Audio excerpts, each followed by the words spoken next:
फेफड़ों के 3 भागों को अलग अलग सक्रिय करता है, जो बदले में शरीर के 3 मूल भागों निचले, मध्य और ऊपरी को क्रियाशील करता है। यह आपके अस्तित्व की एक सुखदता या एक आनंदपूर्ण अस्तित्व के लिए जरूरी नींव डालता है। पालथी मारकर बैठे, अपनी हथेलियों का सामने का हिस्सा ऊपर की ओर रखते हुए उन्हें अपनी जांघों पर रखें। अभ्यास शुरू करने से पहले ध्यानपूर्वक निर्देशों को सुनें। अपने मुंह को अच्छे से खोलकर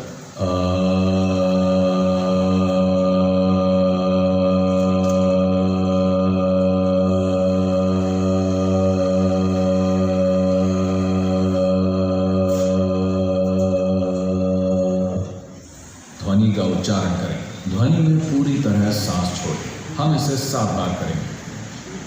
फिर अपने होठों को गोलाकार बनाकर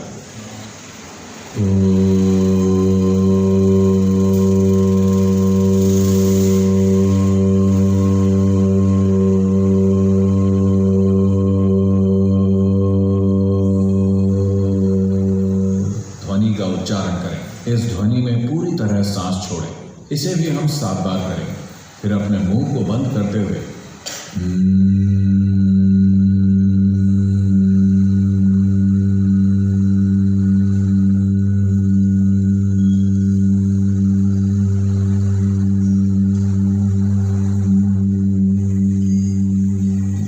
ध्वनि का उच्चारण करें। आप 7 बार का उच्चारण करें। ऐसा करते हुए ध्यान दें कि कंपन शरीर के किस हिस्से में हो रहा है। आ ध्वनि आपके नाभि के पास, ओ ध्वनि पसलियों के मिलने के बिंदु पर और ध्वनि आपके गले के गड्ढे के आसपास कंपन उत्पन्न करती है। चलिए अब साथ मिलकर इसे करते हैं। अपनी हथेलियों को ऊपर की ओर रखते हुए रीढ़ को आरामदेह मुद्रा में सीधा रखें। कृपया अपनी आंखें बंद करें।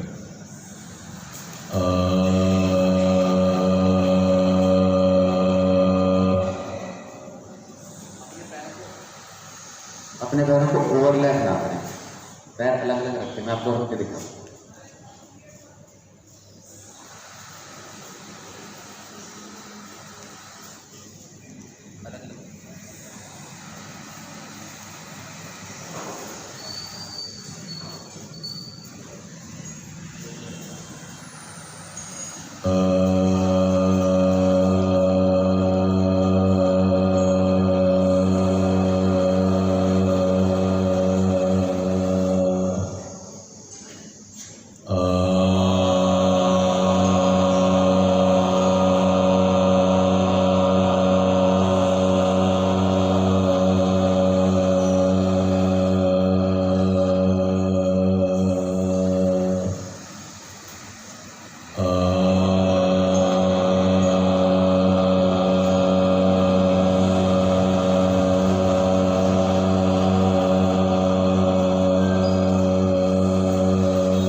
धीरे धीरे, बहुत धीरे धीरे अपनी आंखें खोलो।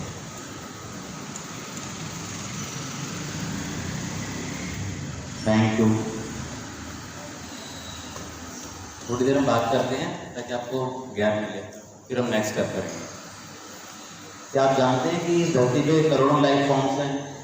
There are crores of species of life form. Science वाले बच्चे कृपया धीरे धीरे अपनी आंखें खोलें। क्या आप जानते हैं कि इस धरती पर करोड़ों तरह की स्पीसीज हैं? उनमें से सबसे इवॉल्व स्पीसीज कौन सी है? ह्यूमन। क्या हमारे चेहरों को देख के ऐसा लगता है कि हम सबसे इवॉल्व हैं? अब बाहर किसी भी पशु पक्षी को देखिए वो हमसे ज़्यादा आनंद में है। हम इतना अचीव करने के बाद भी आनंद में नहीं। क्या मैं ऑनेस्टली बोल रहा हूँ? ऐसा है? Yes sir. Because there is something fundamental which we are missing. आपको ऐसा लगता है? आपको कहा जाता है कि आप ये पढ़ लीजिए, ये कर लीजिए, ये बन जाएंगे। आप अपने आसपास ध्यान दीजिए, लाखों लोग वो पहले बन चुके हैं। क्या आप उनके जैसा बनना चाहते हैं? वो छोटी छोटी बातों को भुला जाते हैं। तो क्या ऐसा तो नहीं कि कुछ साल बाद हम भी ऐसे हो जाएंगे कि हम सब कुछ करेंगे, सब कुछ मिल जाएगा, लेकिन फिर भी हम वैसे नहीं बनेंगे जो हम चाहते हैं? तब तो कहते हैं जहाँ तक आउटर वर्ल्ड की बात है, वो सब कुछ हो चुका है जिसकी ज़रूरत है। आपके घर में वो सारी फैसिलिटीज हैं जो आपके पेरेंट्स के पास नहीं थी और जो आपके ग्रैंड पेरेंट्स के पास नहीं थी। यानी कि हम ये कह सकते हैं कि इस धरती की सबसे आरामदायक पीढ़ी हम हैं।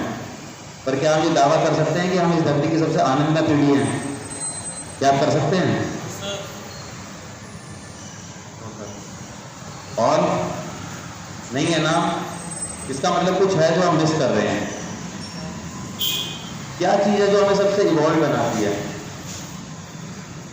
That is our memory and our imagination. बाकी सब चीज़ें सबके पास है। जिस लेवल की मेमोरी और इमेजिनेशन हमारे पास है वो किसी और के पास नहीं है, but we do not know how to use that imagination. हम प्रैक्टिस करें। अब इमेजिन कीजिए मेरे हाथ में केला है, इमेजिन कर पा रहे हैं? आप मान लो पिक्चर बन गई, केला आ जाएगा, फिर आप कैसा नजर आएगा? कर पा रहे हैं? ठीक है। अगर मान लीजिए आपकी फेवरेट मिठाई है, आपकी मिठाई क्या है? रसमलाई, ठीक है। इनकी फेवरेट मिठाई रसमलाई है। आप अपनी अपनी फेवरेट मिठाई को इमेजिन कीजिए। आपकी फेवरेट मिठाई मेरे पास है, पर आपका खाने का मन नहीं है, और क्योंकि आपकी फेवरेट मिठाई है हम आपको खुश करना चाहते हैं और हम आपको जबरदस्ती खिलाए जा रहे हैं। How would you feel? Good और बैड? गुड। गुड। आपका मन नहीं है पर मैं खिलाया जा रहा हूँ। आपने 2 पीस खा लिए, 3 पीस खा लिए, 4 पीस खा लिए, अब आप और नहीं खाना चाहते, बट मैं आपको खिलाया जा रहा हूँ। वॉलंटियर्स ने आपके हाथ पकड़ लिए और हम आपको और खिला रहे हैं ताकि आप और खुश हो जाएं। आप कैसा फील करेंगे? मिठाई तो आपकी फेवरेट है, फिर आप खुश क्यों नहीं है? लग रहा है उसे। क्योंकि अब आपका खाने का मन नहीं। इसका मतलब जिस चीज में हमारा मन नहीं हो वो हमारे लिए काम नहीं करती। ऐसा ही है। यानी कि किसी चीज का आनंद लेने के लिए जो सबसे बेसिक चीज है वो क्या है? विलिंगनेस, कि हम खुद उसे अपनी मर्जी से करना चाहें। अब आपको आनंद इसलिए नहीं आ रहा है क्योंकि आप इसे अपनी मर्जी से नहीं कर रहे हैं, बट मुझे बहुत आनंद आ रहा है क्योंकि मैं अपनी मर्जी से आया हूँ। मैंने इसे चुना है इस काम को। मैं कुछ और कर सकता था, सो सकता था, खेल सकता था, कुछ भी कर सकता था, बट मुझे सबसे ज़्यादा आनंद किस में आ रहा है? आपके साथ टाइम बिताने में। मैं चाहता हूँ कि जो आनंद मुझे आता है 24 घंटे वो आप तक पहुँचे, इसलिए मैंने सारे काम छोड़ दिए हैं। मेरे को अगर कभी भी वॉलंटियरिंग करने के लिए बोला जाएगा रात को भी, मैं अगर पूरा दिन भी वर्किंग हूँ तो मेरे को बोला जाएगा रात को सेशन लेना जाके, मैं चला जाऊँगा, बिकॉज आई एम विलिंग। तो ये आपके लिए भी काम करेगा अगर आप विलिंग हैं तो मैं चाहता हूं कि नेक्स्ट टाइम हम जो भी करें आप विलिंगली करें। आप देखेंगे आपका एक्सपीरियंस बदल गया है। आप ये ना सोचें कि मैं स्कूल वालों के कहने से कर रहा हूं। It's not about us, it's about you. आप उस आनंद में तभी पहुंच पाएंगे जहां मैं हूं, जब आप विलिंग होंगे। आप कोऑपरेट करेंगे मेरे लिए, हमारे लिए, मेरे लिए। आप बोलेंगे मेरे लिए। मेरे लिए। अब नेक्स्ट करें। Thank you.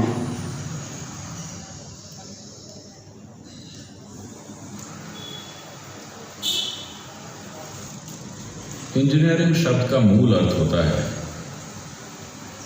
किसी चीज को संभव बनाना। कोई ऐसी चीज जो हमें चाहिए, हम उसे सबसे ज्यादा एफिशिएंट तरीके से बनाएंगे। यही इंजीनियरिंग है। अगर आप इसे बहुत ही इनएफिशिएंट तरीके से कर रहे हैं तो उसे इंजीनियरिंग नहीं कहा जा सकता, है ना? हम तभी ये कह सकते हैं कि ये इंजीनियरिंग का शानदार नमूना है जब हमारा मनचाहा काम कम से कम टकराव और कम से कम खपत के साथ हो। तो अगर आपका शरीर ऐसा है कि अगर आप इससे 12 घंटे काम लेते हैं तो वो अगले 12 घंटे सोता है, इसे 12 घंटे के मेंटेनेंस की ज़रूरत पड़ती है। नींद मेंटेनेंस का समय है ना? अगर आपकी कार ऐसी है कि अगर आप उसे 15 दिन चलाते हैं तो अगले 15 दिन वो गैराज में होती है, फिर तो पब्लिक ट्रांसपोर्ट लेना ज़्यादा अच्छा होगा। अभी आपके पास ऐसा शरीर है जिसे हर दिन 10 से 12 घंटे सोना होता है। अब ये सिस्टम एफिशिएंट नहीं है, इसे ठीक से मैनेज नहीं किया जा रहा। शायद ईंधन अच्छा नहीं है, शायद आपका इंजन लीक कर रहा है। तो क्या सब कुछ शारीरिक है? नहीं, शायद मेडिकली आपको फिट होने का सर्टिफिकेट मिल जाए। फिर भी अगर आपको 8 से 10 घंटे सोना पड़ रहा है और दुर्भाग्य से लोग कह रहे हैं, क्वालिफाइड लोग कह रहे हैं कि हर इंसान का 8 से 10 घंटे सोना सामान्य है, ये मानव मशीन के बारे में बिल्कुल ही बेअसर समझ है ना? This is the most sophisticated machinery on the planet, this human mechanism. ये धरती की सबसे जबरदस्त मशीन है, ये इंसानी तंत्र। अगर इसे ऐसी हालत में रखा जाए कि आधे समय इसे मेंटेनेंस की जरूरत पड़ती है, तो आप इसे सबसे जबरदस्त नहीं कह सकते। ये बहुत आसान है। मैं आपको 3 सरल चीजें बताऊंगा, बस ये 3 चीजें करें, आप देखेंगे कि आपकी नींद का कोटा बहुत कम हो जाएगा। बहुत सरल चीजें, बहुत ही ज्यादा सरल चीजें जो आप हर दिन बस 10 से 15 मिनट के लिए करते हैं, इनसे आपकी नींद का कोटा काफी हद तक कम हो जाएगा। मैं आपको कुछ और दूंगा करने के लिए, 3 और चीजें, बहुत सरल चीजें। आप इसे कीजिए, आपके भोजन का कोटा अभी के मुकाबले 30 से 40% रह जाएगा। आपका वजन बरकरार रहेगा, आप अभी के मुकाबले कहीं ज्यादा काम कर पाएंगे और कम नींद के साथ। तो आप किसी चीज को इंजीनियर करते हैं ताकि आप उसे ज्यादा एफिशिएंटली चला पाए। किसी चीज को बिना एफिशिएंसी के चलाना इंजीनियरिंग नहीं कहना है। तो मैं एक माँ हूँ, मैं नौकरी करती हूँ, मुझे और भी काम होते हैं। आप जो भी, उससे फर्क नहीं पड़ता। आप चाहे जो भी हो, ये महत्वपूर्ण है। आपके काम की प्रवृत्ति चाहे जैसी भी हो, आप वो काम इसीलिए कर रही हैं क्योंकि आपको वो काम महत्वपूर्ण लगता है। अगर आपका काम आपके लिए ज़रूरी है, अगर आपको लगता है कि आपका काम महत्वपूर्ण है, तो सबसे पहले आपको अपने ऊपर काम करना होगा। इनर इंजीनियरिंग खुद पर काम करने का एक व्यवस्थित तरीका है। ये काम सिर्फ शरीर, मन या सिर्फ भावनाओं पर नहीं होता, बल्कि सभी आयामों पर होता है। अगर आपका शरीर, मन, भावनाएं और ऊर्जा ये सभी एक सीध में आकर ठीक से व्यवस्थित हो जाएं, तो ये मशीन काफ़ी एफिशिएंटली काम करेगी। तो आपको जितनी नींद की ज़रूरत पड़ती है, आपको जितने भोजन की ज़रूरत पड़ती है, शरीर जितने आराम की मांग करता है, उसे काफ़ी हद तक कम किया जा सकता है। और साथ ही आपके काम की मात्रा काफ़ी हद तक बढ़ाई जा सकती है और उसे ज़्यादा एफिशिएंट और इफ़ेक्टिव बनाया जा सकता है। ख़ास तौर पर अगर आप एक माँ हैं, तो सिर्फ अपने जीवन को अच्छा बनाना ही आपकी जिम्मेदारी नहीं है। आप 1 या 2 और लोगों के जीवन को, उनके जीवन को भी अच्छा बनाने की जिम्मेदारी ले चुकी हैं। जब आप ऐसी जिम्मेदारी लेने का साहस करती हैं, तो मुझे लगता है कि आपको इनर इंजीनियरिंग ज़रूर करनी चाहिए। आपके पास चॉइस नहीं है। अगर आप माँ ना होती तो शायद आप चुन सकती थी, लेकिन अगर आप एक माँ हैं, आपके पास चॉइस नहीं है, आपको करनी ही चाहिए।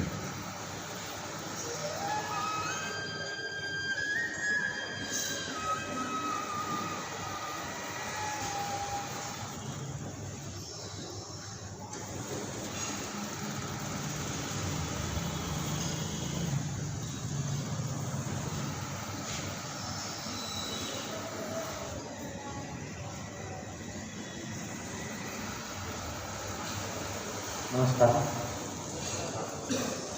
मेरा नाम है, मैं बाय प्रोफेशन स्ट्रक्चर इंजीनियर हूँ। मुझे एक साल मैंने अपना इनर इंजीनियरिंग कार्यक्रम जुलाई 2022 में। इनर इंजीनियरिंग करने से पहले मुझे लगभग किसी भी चीज़ के बारे में कोई आइडिया नहीं। जैसे लोग चल रहे थे वैसे मैं चल रहा था। मुझे ना कुछ प्रॉपर गाइडेंस थी कि आगे क्या करना है, बस जैसी चीज़ें चल रही थी वैसे चल रही थी। फिर मैं 2-3 साल पहले मैंने सतगुरु की वीडियो देखना शुरू किया। मुझे काफ़ी चीज़ों के बारे में क्लैरिटी आनी शुरू हुई। फिर मुझे इनर इंजीनियरिंग कार्यक्रम के बारे में पता चला, तो मैंने इसके लिए देखा। इसमें एक 21 मिनट की प्रैक्टिस सिखाई जाती है, शांभवी महामंत्र। वो आप ये मान लीजिए कि जैसे आप फिजिकली नहाते हैं सुबह, उसी तरह आपका मेंटली एंड एनर्जेटिकली एक बात। इसके बाद आपकी क्लैरिटी, आपका फोकस और आपका जनरली जीने का तरीका काफ़ी हद तक बदल जाता है। ये इस पर डिपेंड करता है कि आप कितने विलिंग हैं और आप अपनी प्रैक्टिस कितना डेली कर रहे हैं।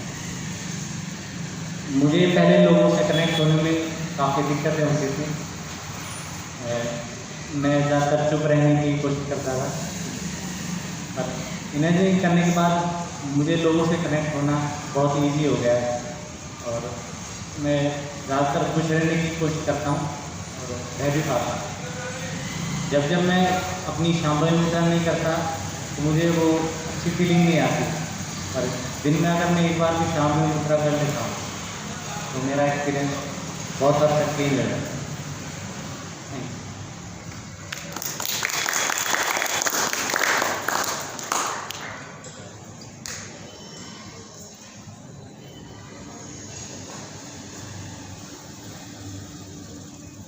मैंने कभी हेलो, मैंने कभी अपने घर वालों को इंजीनियरिंग करने के लिए फोर्स नहीं किया। हालांकि मैं जानता था कि उनके लिए इससे ज़रूरी चीज़ कोई भी नहीं है, बट मैं जानता था कि अगर मैं उनको बोलूँगा तो ये काम नहीं करेगा। तो मैंने खुद पे काम किया और मैं जैसा भी बना उसकी वजह से उन्हें ऐसा लगा कि यार ये बाकी ट्रांसफॉर्मिंग है। और मेरे करने के 1 साल बाद मेरी वाइफ ने और मेरी सिस्टर ने और मेरे कुछ दोस्तों ने इंजीनियरिंग किया।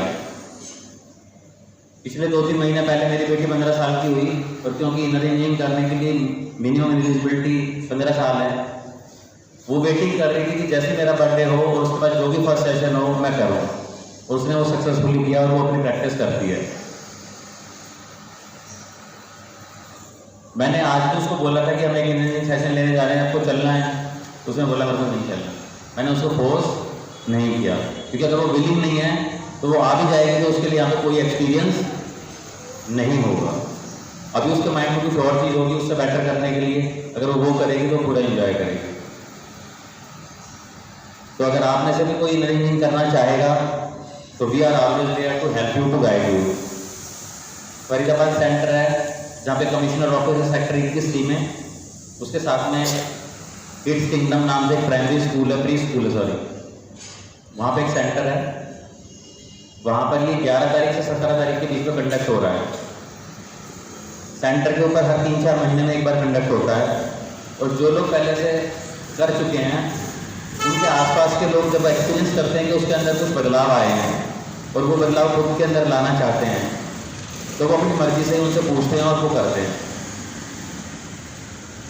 मेरे जितने भी दोस्तों ने आज तक किया उन्होंने हमेशा अपने आसपास कई लोगों को करवाया है। तो ये सिर्फ मेरे लिए काम नहीं कर रहा है, ये बहुत सारे लोगों के लिए काम कर रहा है। तो अगर आप में से कोई भी विलिंग हो तो आप अपने टीचर्स को बता सकते हैं। टीचर्स आप कॉन्टैक्ट में होंगे वॉलंटियर्स के, हम आपकी गाइडेंस करेंगे। और ये पेड है, इसकी 4000 रुपये फीस है और ये ऑनलाइन भी होता है। ऑनलाइन इसकी फीस 2000 रुपये है। आप किसी फॉर्मेट में कर सकते हैं। अगर आपका काम ऐसा है कि आप ऑफलाइन टाइम नहीं निकाल सकते तो आप ऑनलाइन कर सकते हैं अपने घर पे लैपटॉप पे। इसका फॉर्मेट मैं बता देता हूँ। इसमें से आपको 6 दिन मॉर्निंग या इवनिंग में 3 घंटे का शेड्यूल चूज करना है। या तो आप मॉर्निंग में जाएंगे, आप इवनिंग में जाएंगे। और एक दिन आप सुबह 6 बजे से लेकर शाम के 6 बजे तक सेंटर पे रहेंगे। उस दिन के आपके 2 मील्स होंगे, एक ब्रेकफास्ट और एक लंच, वो भी आपका सेंटर पे ही होगा। अगर आप कुछ और जानना चाहेंगे तो आप अपने क्वेश्चन पुटअप कर सकते हैं। अब ये तो हुई ईशा के बारे में और हमारे बारे में। अब बात करते हैं आपके स्कूल के बारे में।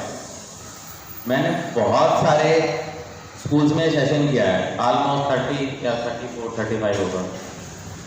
किसी भी स्कूल की वाइफ जो कि शहर के सबसे पॉश स्कूल हैं, सबसे प्राइम लोकेशंस पे हैं, उनकी वाइफ ऐसे नहीं थी जैसे आपकी एंट्री पे थी। मतलब आते ही मुझे ऐसा लगा कि इस स्कूल को मुझे रिविजिट करना है, अपने बच्चों को दिखा के ले जाऊंगा मैं। मतलब जू ज़्यादा लग रहा था, स्कूल कम लग रहा था। ऐसी एंट्री किसी ने नहीं बना रखी।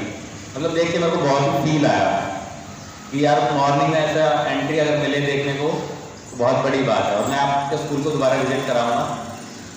और thanks to all, thanks to teachers, thanks to management, thanks to everyone और टू एवरीवन।